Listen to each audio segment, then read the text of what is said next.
Hi friends, हरे कृष्णा, राधे राधे। आप सभी का हमारे इस चैनल गोविंद भक्त में एक बार दोबारा से स्वागत है। तो आज मैं गाइस आपके लिए बेहद बढ़िया और शानदार ब्लॉग लेकर आया हूँ, जिसमें मैं आपको दिखाऊंगा कि मेरी बिहार पंचमी जो मैंने अपने ठाकुर जी और राधा रानी के साथ कैसे मनाई। तो पहले जान लेते हैं बिहार पंचमी वास्तविक रूप से होती क्या है।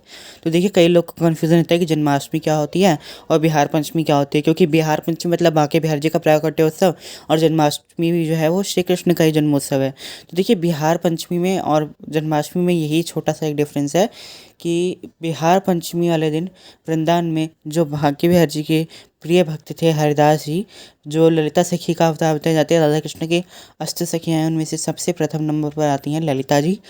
तो उन्हीं के ही अवतार हरिदास जी थे।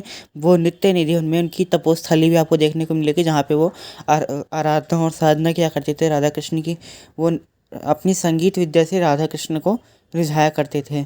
तो एक दिन भगवान ने प्रकट होकर के उनको दर्शन दिए श्री राधा रानी के साथ, और उनके निवेदन पर भगवान जो है उनके साथ ही रुक गए, और उनकी समस्या को सुलझाने के लिए उन्होंने बोला कि राधा रानी तो 16 श्रृंगार कर ही रहती हैं, तो अब वो जो उनका श्रृंगार इत्यादि है वो हम कैसे अरेंज कर पाएंगे प्रभु, हम तो भक्त हैं आपके, आप और भक्तों के पास तो ज़्यादा कुछ है नहीं, सेवक केवल और केवल आपकी भक्ति के, और मैं इतना स्वर्ण आभूषण इत्यादि तो नहीं ला पाऊंगा आपको, तो मैं जिस तैसे एक वस्त्र से लुंगी इत्यादि भी बांध के रख लूँगा। तो उन्होंने कहा तुम चिंता ना करो, हम दोनों एक हो जाते हैं। और इतना कहते ही वो दोनों समागम रूप एक हो जाता है दोनों का, और दोनों एक दूसरे में समाहित हो जाते हैं, और वो बांके बिहारी जी की प्रतिमा का रूप धारण कर लेते हैं। बोलो वृंदावन बिहारी लाल की जय। तो राधा और कृष्ण जब एक हो गए तो वो बांके बिहारी जी का रूप बन गए, और इसलिए कहा जाता है बिहारी जी जो मंदिर में स्थापित हैं वो कोई मूर्ति नहीं है, वो साक्षात श्री राधा और कृष्ण का एक रूप है। क्योंकि कलयुगी जीवों के लिए इतना आसान नहीं है कि वो राधा और कृष्ण का तेज देख सकें, इतना तेज था उनमें, और जिस कारण से वो दोनों एक हो गए और अपने भक्तों को आज भी दर्शन दे रहे हैं।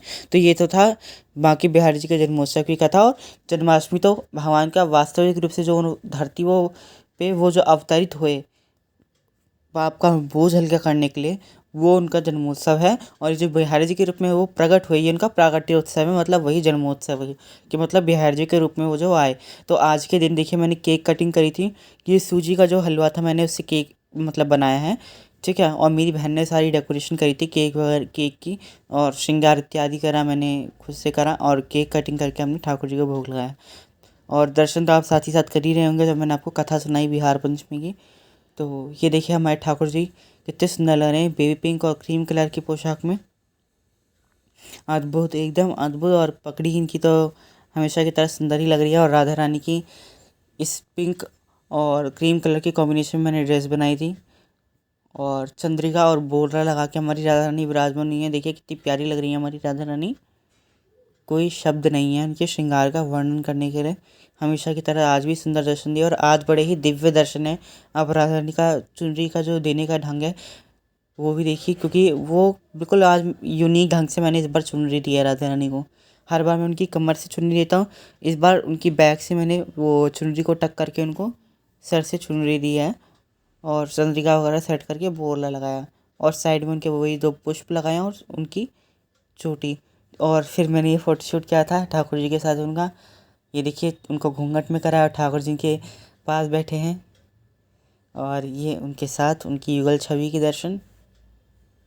तो पिंक और क्रीम कलर के कॉम्बिनेशन में हमारी युगल सरकार ने बहुत अद्भुत दर्शन दिए। और ठाकुर जी की पगड़ी में ये मैंने फर्ब लगाया था, ये तो आप देख ही रहेंगे 2-3 बार से, क्योंकि इससे ठाकुर जी की पग और सुंदर लगती है हमारे।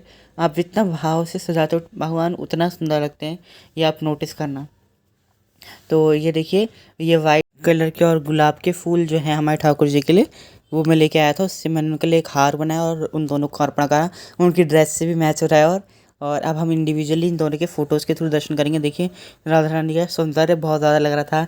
पहली बार कहना पड़ रहा था कि ठाकुर जी फीके लग रहे थे, और हमेशा ही ठाकुर जी हमें तो फीके लगते हैं, राधा रानी अगर उनके बगल में विराजमान हो जाए। पर आज स्पेशली राधा रानी हमारी बहुत सुंदर लगी, ठाकुर जी से भी ज़्यादा हमें सुंदर लगती है हमारी राधा रानी। जब वो रेडी होकर के हटती हैं और बगल में ठाकुर जी की विराजती हैं तो बहुत सुंदर लगती हैं।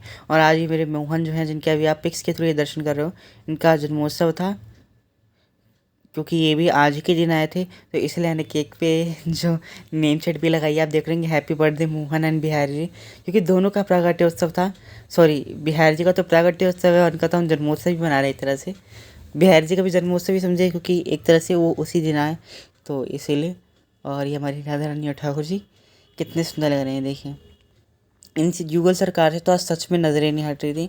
इतने दिव्य दर्शन थे युगल जोड़ी के, शब्द में बयान नहीं किया जा सकता। और कैमरे से कितना हम फोटोज़ खींच के डाल दें, वो जो वास्तविक चीज़ होती है वो वास्तविक ही रहती है। जो रियल में देख रहा होता है वही बता सकता है कि प्रभु कितने सुंदर लग रहे थे।